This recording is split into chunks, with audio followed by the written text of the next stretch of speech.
Welcome to this YouTube channel. Find the zeros of the following quadratic polynomial and verify the relationship between the zeros and the coefficient. इसका question number 1 और 2 हम already solve कर चुके हैं और अब हमारी बारी है क्वेश्चन नंबर 3 की, जो कि है 6x² माइनस 3 माइनस 7x। चलिए कुछ सॉल्व करते हैं।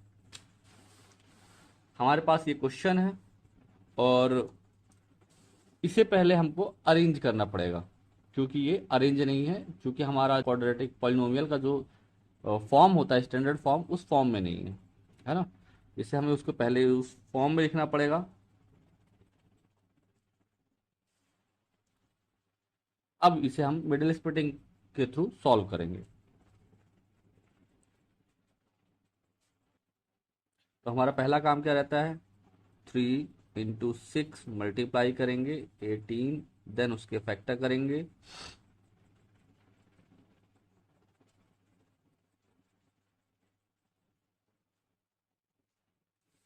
ये हमारे कुछ फैक्टर बने।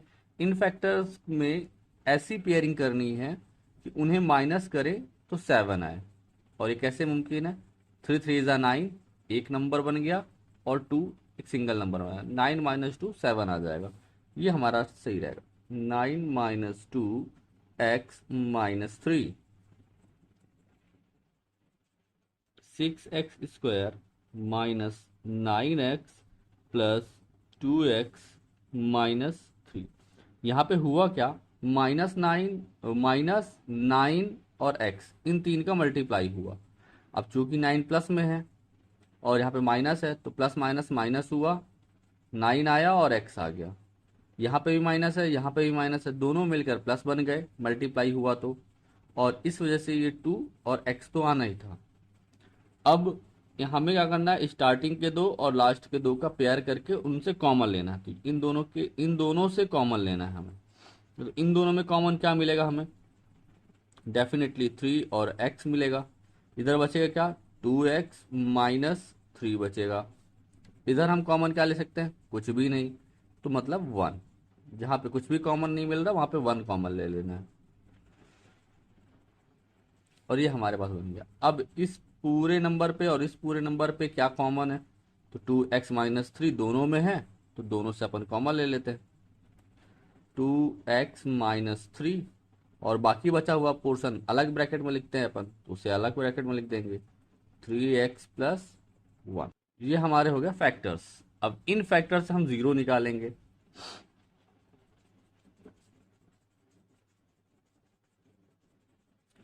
For zeros,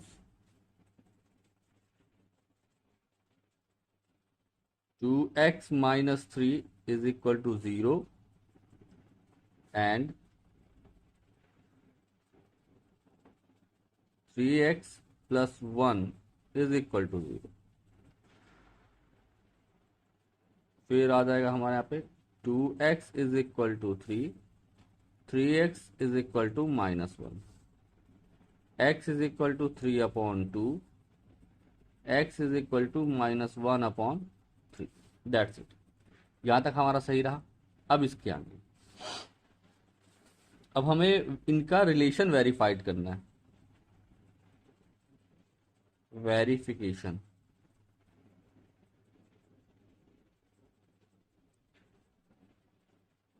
let's alpha = 3/2 and beta = -1/3। Alpha = 3/2 and beta = -1/3।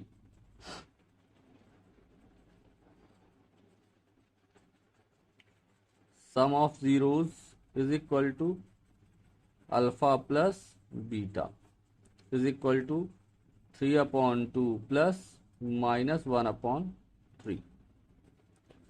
3 2 ज़ा 6। यहाँ पे आ जाएगा 9 - 1 = 8/6। अभी हम इसको यहाँ पे छोड़ देते हैं और यहाँ पास 2 लाइनें छोड़ देते हैं।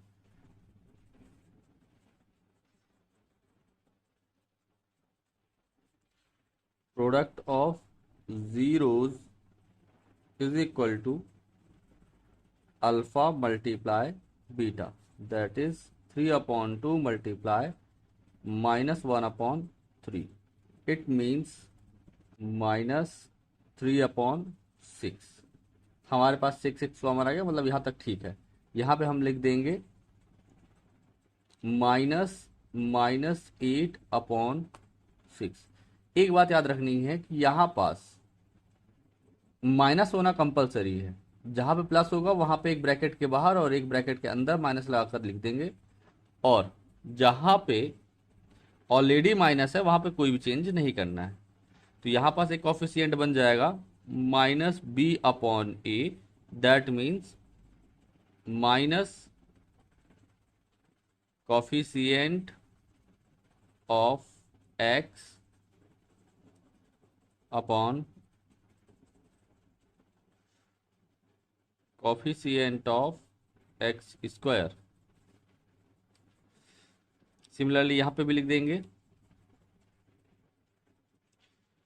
c/a, जिसका मतलब होता है constant term upon coefficient of x square. देख लेते हैं एक्स स्क्वायर क्या दोनों में सेम है, हाँ सेम है। अब हमारे पास वैल्यू क्या आ गई, therefore a is equal to 6, b is equal to -8 and c is equal to -3। क्या ये हमारा इक्वेशन सही है? अपन मैच कर लेते हैं। हमारा इक्वेशन में, अच्छा यहाँ पे 7 था और हमारा आ रहा है 8, क्या हमने सही माइनस किया है?